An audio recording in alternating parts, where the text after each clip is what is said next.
welcome to the show, Autism in Action. I'm your host, Laura Kirby McIntosh, and I'm happy to join with you here again today. On this show, we regularly feature guests with autism telling us their stories in their words, and today we're going to be doing just that with our guest who we'll have on later on the show. His name is Kyle Echakowitz. The second part of our show is a focus on advocacy, and we regularly have guests on the show to talk about how they advocate for themselves or for their family members, and indeed for everybody in the broader disability channel. So just a reminder, we are live on Facebook, so please interact with us, send us your comments, your questions, and share the link with people that you know. We're also on there's another broadcaster that we're working with, and that's Roku TV and Comcast in the United States. We've got a great show for you today, and I'm eager to get started, but as always, I'd like to take a little bit in the opening segment just to talk to you about the work of the Ontario Autism Coalition. And today, since we're going to be talking to Kyle about school and education issues, I thought it was a good opportunity to tell you a little bit about the education initiatives of the Ontario Autism Coalition. So many of you are familiar with the campaign that we helped lead earlier this year called Autism Doesn't End at 5. We've now launched our second campaign with the hashtag Autism Doesn't End at School. The process that we followed first was consulting with individuals with autism, with their parents, with their service providers. And at that point, we brought people together to help write the recommendations. Then we took those first drafts, and in the engagement phase of the process, we went out and held meetings with other stakeholders, other different disability advocacy groups to get their input and their suggestions. So we met with the Ontarians with Disabilities Act Alliance, headed by David Leposki. I've met with teacher unions as well as unions representing education assistants. We're going to be consulting with the Ontario Professional Association for Applied Behavioral Analysts. And I also had the chance to meet recently with the Provincial Advocate for Children and Youth. So we've really tried to consult broadly to get input from a variety of different groups about what it is that we're going to be recommending. The next phase, which we hope to be getting to in the next month or so, is publication. So we'll hold a press conference probably at Queen's Park and announce the recommendations that we're formally making. And as part of that, we'll of course request a meeting with the Minister of Education. So we're excited to do that. I know from just listening to the posts in the Ontario Autism Coalition's Facebook page, but also just by reading the paper and following the news, that a lot of students with autism are struggling in schools. So I want to just take some time right now and share with you the top 5 recommendations that at this point, and we're on our third draft right now of our report, are front and center in the recommendations that we'll be making. Number 1 is a recommendation that the Ministry of Education drastically reform its special education funding formula. I've had the distinct pleasure of trying to understand said special education funding formula, and I have to tell you, it's unintelligible for the average parent. I think they like it that way. We're going to make the radical suggestion that the ministry should actually count up the number of students that are receiving special education support, and they should base their funding on that. It should be a needs-based funding formula instead of what it is now, which is a hypothetical projection.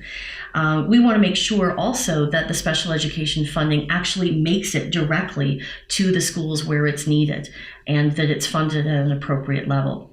Now, on my last show, we had guest Tracy Lindblad from Monarch House, who was talking about her training as a board-certified behavior analyst, and that sort of dovetails nicely into recommendation number 2, which is we're asking the government to fund training for applied behavioral analysis for all of the education assistants that work with our kids in schools. We're asking for EA training in the form of that 40-hour training block that Tracy talked about that would give EAs the certification of being registered behavior technicians. And that's a certification that they could take with them if they decide to move out of working for school boards. So we want to increase the level of knowledge and understanding about autism and ABA and the way our students learn. Number 3, we're recommending improved training in special education for all teacher candidates. Right now, it's possible to go through Teachers College and learn next to nothing about autism, learning disabilities, or any other particular special need. At most, students that are going through Teachers College take one course in psychology, and they may have one chapter in their textbook that talks about people who learn differently. Other than that, there's very little. They might learn about IEPs and IPRCs and some of those basic acronyms, but what we'd like to see is every teacher candidate that goes through Teachers College be required to take a course in special education, that we begin to normalize the reality that all teachers at some point are going to interact with students who are exceptional. And we're also going to require or request that all teacher candidates be required to spend at least one of their practicum assignments either observing or working in a special needs classroom environment. We think that'll bring about a lot of institutional change. It'll take time, but we're dovetailing on one of the recommendations there from the Provincial Advocate of Children and Youth. Fourth, we're making a recommendation that the government should conduct a full review of something called PPM 140. There's so many acronyms in education policy, but Policy and Procedure Manual 140 is the one that deals specifically with how students with autism should be taught. And it was the first document really to come out of the Ministry of Education to talk about the use of ABA in classrooms. While we're happy that it exists and we believe that it has many, many nice words in it, it's problematic in 4 areas. One, it uses soft language with phrases like where appropriate or wherever possible. The second is there's a lack of accountability if it's not implemented. Third, there's no minimum level of training for teachers that are expected to do what it says they should do.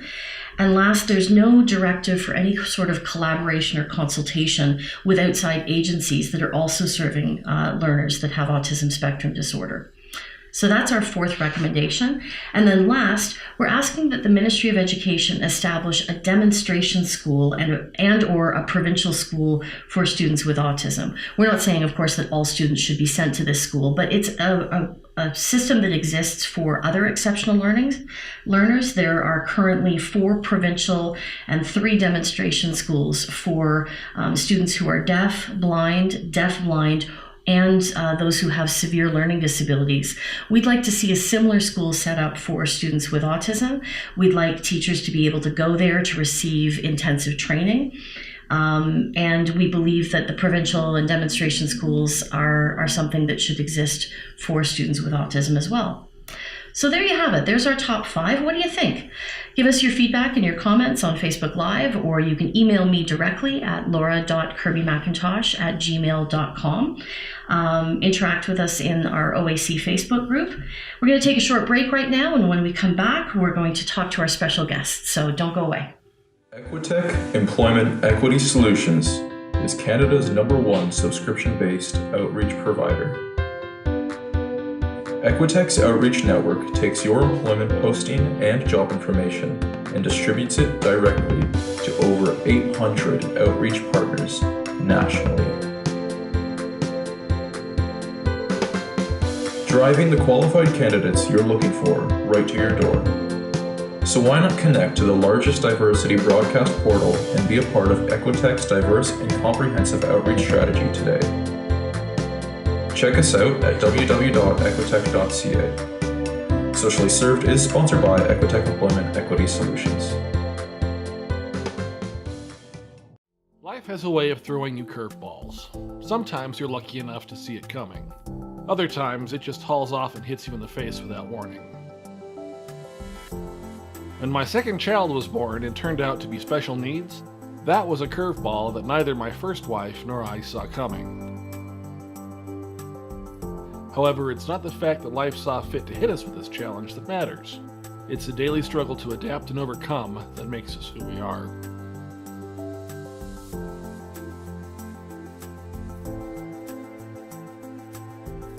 Being both a blended family and one with a special needs child definitely makes some days a real challenge to navigate successfully. It takes a full measure of teamwork from everyone involved to make the family work.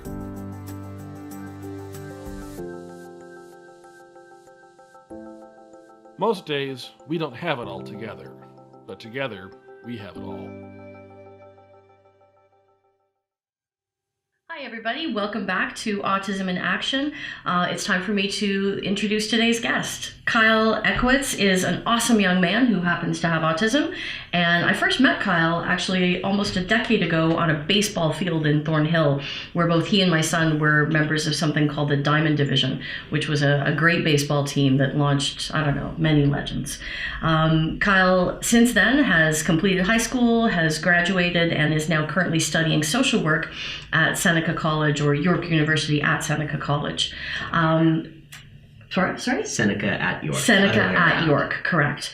Oh, and just as a reminder, we are live on Facebook, so please interact with us, share the link with your friends, and join us in the Ontario Autism Coalition Facebook group. If you are a person with autism, by the way, and you would like to join the youth advisory group that Kyle's a part of, please message me and let me know, and I'll add you to that group because we have a space just for our members with autism. So Kyle, we've been talking a little bit this week about school, and I want to ask you about your memories of school. What was elementary school like for you? Like in terms of... What was it like for you socially? What are some of your first memories of going to school? Not good. No? What was tough? I got bullied a lot. Oh. I didn't really get along with anyone. It's partly my own fault. I didn't hang out with anyone, really. Okay. That kind of changed as I went through. Right. Grade 3 was god-awful. Oh. And that's about the time when I was told about my diagnosis. Okay. But grade 3 was the worst experience of my childhood. I'm sorry to hear that. I'm not going to get into it. That's okay. School's hard for all kids, but now that you know about your diagnosis and you're a little bit older, looking back, can you see what the things were that made it so hard for you? Was it the constant pressure to be social? Was it the demands placed on you? Like, what do you think made it so hard? I don't know how to put it into words, really. I don't know how to explain what made it hard, but I can explain what would have made it easier. Oh, please. Okay, let's talk about that. I would have liked to have been told straight away about my diagnosis. Oh. I think that I went through a period of time where I just absolutely hated everything about myself, which culminated in grade 3, leading to what happened, which I won't get into. Okay. But once I was told about my diagnosis, I kind of went, oh, right, that's why. That's why. I'm glad you raised that, Kyle, because I think a lot of the viewers of ours that are parents of young kids struggle with that issue about whether to tell their kid or not. So I think it should be an absolute non-issue, and you should tell your kids right away. Okay. Your kid is able to process and understand it as much as you are willing to explain it to them. Mm-hmm. I was given a book called Asperger's Huh. It was a little expensive, but Asperger's Huh? H-U-H? Like, yeah. Cool. Okay. And it really helped me to understand a bit about it. And from there, it was a very basic, but just slowly becoming more and more involved in the community, mm-hmm. and understanding what it means to be on the spectrum gave me a sense of belonging and a sense of identity, mm-hmm. Mm-hmm. And allowed me to feel better about myself, and allowed me to just really understand why I was having the struggles I had. Okay. Academically, elementary school was really good up until there was one point in time that there was my French teacher. French was my favorite class, and my French teacher in grade 6 or 7 mm-hmm. Had to leave in the middle of the year. Oh, and the new teacher came in, mm-hmm. and never talked to me, never talked to my parents, there was no communication. And so, no news is good news. So I thought I was doing all right. End of the year comes, I get my report card. It's a C. That's not a grade I'd ever gotten in my life. And I haven't taken French since. Oh, that's horrible. And now I don't know French at all. Oh, geez. But I used to love French. Wow. But I think there was that lack of communication between not only the parents, but especially between the student and the teacher. That lack of communication is what made it what it was. Communication is extremely important, and it's extremely important to have the student involved in that communication. It's really frustrating as someone on the spectrum when you don't understand what's going on, what decisions are being made on your behalf. Right. And I think it's really important for that reason that you involve the person in all of these discussions and in these meetings, etc. Because it creates a lot of anxiety to not know how things are happening, what's going on. Because when everything's kind of being done for you in the background, you never get to see how to advocate for yourself. And you can learn self-advocacy in many other ways outside of that. But in that way specifically, understanding how the system works and how to navigate it for yourself,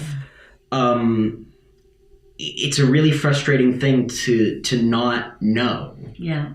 Well, and I think what you just talked about really embodies that expression that I've come to hear and really try to implement, and that is there should be nothing about us without us. Yes. If you're going to talk about us, then we have to be at the table. And basically, as soon as a kid is able to sit still long enough to be in that meeting, they deserve to be in the meeting. And I think let the kid go in while he's stimming. Absolutely. Let him stim all over the room and let them actually see. Still.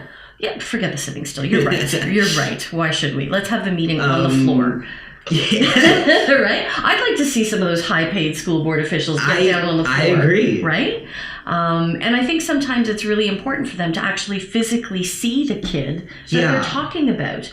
And for the kid to have a chance to ask questions. You don't want to depersonalize it. You don't want to make it like you're talking about some hypothetical individual. Right. You want to actually make it personal because autism is personal and education is personal. Yeah. And you can't really talk about these things without understanding who you're talking about. That's true. You've made a really good point, and I hope it's one that our viewers take away, whether they're teachers or individuals with autism or parents, that having the person with autism at the table is really crucial. And I know for me in my journey, first with my son and then with my second kiddo, the time where we first had my son at the meeting, everything changed. They became very different meetings.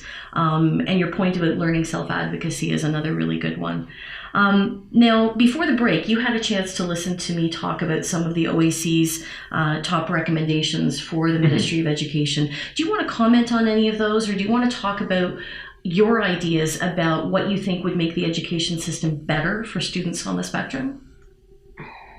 One thing that stuck out to me in the recommendations was the high emphasis on ABA.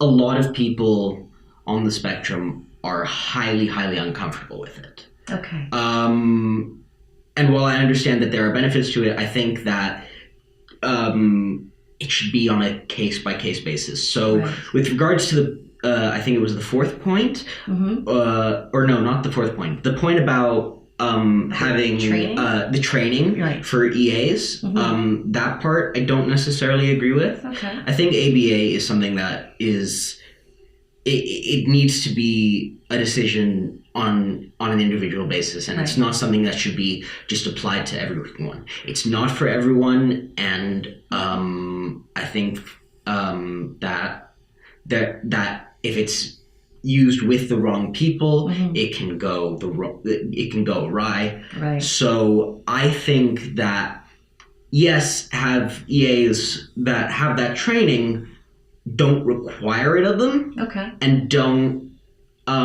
expect it to be applied in the classroom with anyone. Like, it needs to be with someone who is on that whole program, who is doing ABA. Well, let's bring it down to the individual case. Do you have specific memories at any point in school where a teacher used a technique to present information to you that you felt, finally, someone who's teaching me in the way that I get it? Do you have any like favorite teacher memories or moments where you're like, oh my God, I wish all teachers did it like this? Not to my memory, not teachers.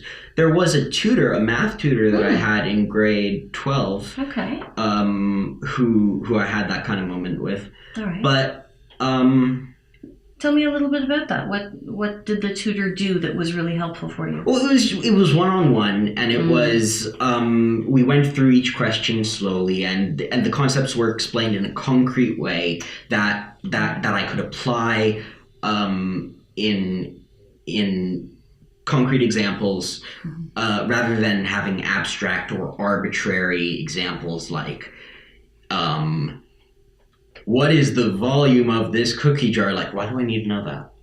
I don't need to know that. I think I know that for my kids with autism and my students with autism, that's a key question, but I also know that's a key question with every kid in my class. So my questions, whenever I present a concept, I always debrief and go, okay, so the first question is, what the heck was that? What did we just learn? It's really important that you know what you're learning and why you're learning it. Right? So my rather second than question, having like this hidden curriculum thing being hidden. Yes. I like the hidden curriculum. I'd like it to be unhidden. Exactly. Because those are the concepts that I need to be learning, and I'm not going to learn them properly if they're hidden. I need things to be visible for me in order to understand them.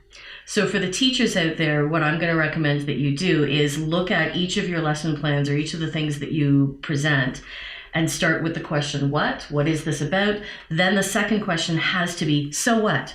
Yeah. And picture me and Kyle sitting at the back of the class, because when I was in high school, I was totally at the back of the class, with our arms folded going, so what? Like, why do I need to know this? How does this connect with my everyday life? And then my third question is always, now what? So now that I know this piece of information, what am I expected to do with it? Because when you're sitting in math class, the attitude you always have is, so much. Why am I here? Who was Pythagoras? And you actually, it is important to have answers to those questions. Yeah. All right. Really good. So can you talk to me a little bit about your transition from high school to post-secondary? I know you're studying social work right now. How was that change for you as you moved out of the public school system? Wake up scary? call. Oh dear, yeah. Wake up call. Okay. One thing for me personally about the system in place for accommodations and whatnot is, I think that it doesn't really prepare you for what to expect in life. For the real world. For the real world. Yeah. Because it gives you this idea that you can get away with a lot more than you can. So true. There are extensions that are you kind of go in with the idea, with the understanding that you get extensions always. Right. That's something that every deadline can be negotiated. And that no deadline is not really a deadline. It's just a suggestion. And that really messed me up. Okay. So when I went in to post-secondary, I failed a couple classes. And that's fully on me. But I think that there are things that could have happened in the system that could have prepared me better for it. Okay. I think the fact that this system doesn't really allow you to fail, so to speak, it doesn't give you that emotional preparation or that practical preparation to know what it's like to fail and to know how to get out of that situation. So you need to learn how to fail. You need to learn what it's like to experience failure, because you can't go through life expecting that you're never going to experience it. You are, and when you do under the current system, it's gonna be a big surprise, and it's gonna be a really frustrating experience. Wow. That's a really important message, I think, for all of our viewers to hear. We're almost out of time, but I want to ask you one more question before we go, and I'll ask you for a quick answer on this. But for you, what's your favorite thing about having autism? What's good about it? Are there things about the way that you think and about Community. Okay.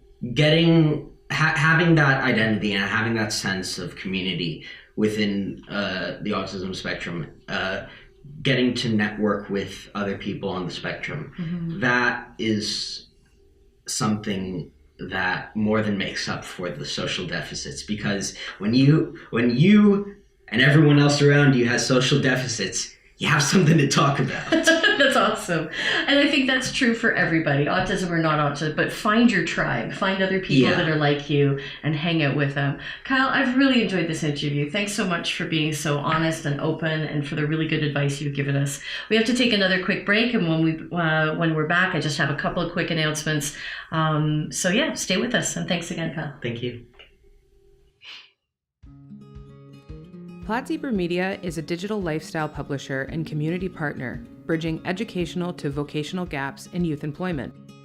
We are based in Toronto, Ontario, and work with academia, corporations, and government. Plaid Zebra Media believes in assisting the youth and people with disabilities of today in finding rewarding job experiences in digital media. We take care of web design and web redesign, SEO optimization for your website, social media management, and campaign creation. Consultation for business development, video creation, and editing. Based on a successful pilot project with Service Canada, coupled with the federal government's mandate of the Digital Canada 150 initiative, Plaid Zebra Media promotes a unique digital mentoring program with the support of the private sector and various levels of government. Academic partnerships between the Plaid Zebra publications and academic partners give students real on-the-job experience. Bridging the gap between youth unemployment by offering an engaging digital mentorship program. Sponsors benefit by having the support of wage subsidy to supplement costs during a mentorship experience. Reputation speaks volumes. Dependable service, even more. Trust the team at PZ Media to provide you with a customized solution to ensure your digital needs are effectively met. Plaid Zebra Media, bringing skilled students in the field of digital media and employers together.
Welcome back, everybody. I'm Laura McIntosh, your host here on Autism in Action.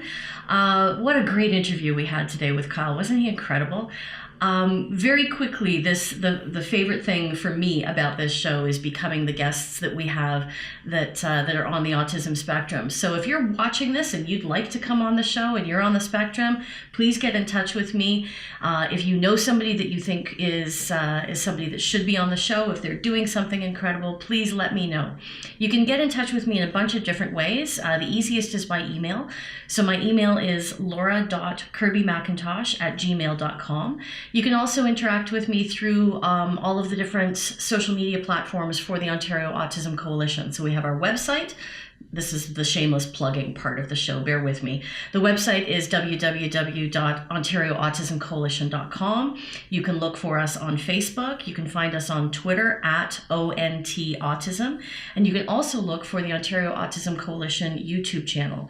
And of course, you can watch this video and the others like it on the disabilitychannel.ca and on their YouTube channel. Just one quick reminder before we go, and that's that I'm looking for artists with autism to help design a logo for this show. So if you've got some skill and you want to try your hand at this, please, it would mean a lot to me personally to have the logo actually designed by somebody on the spectrum. I think we should be encouraging that. So it can be a child, it can be an adult, anyone in between. If you've got a logo that you think should be up on the screen here, then please send it to j@thedisabilitychannel.ca, and make sure that you do it as a JPEG file with a resolution of 400 pixels or more. So folks, that's all we have time for today. Thanks so much for taking the time to join us. I hope you find the shows interesting and informative. Please feel free to email me and contact me with your ideas about how to make it even better. Thanks so much for joining us. And remember, keep being awesome and keep putting your awesomeness into action. Take care.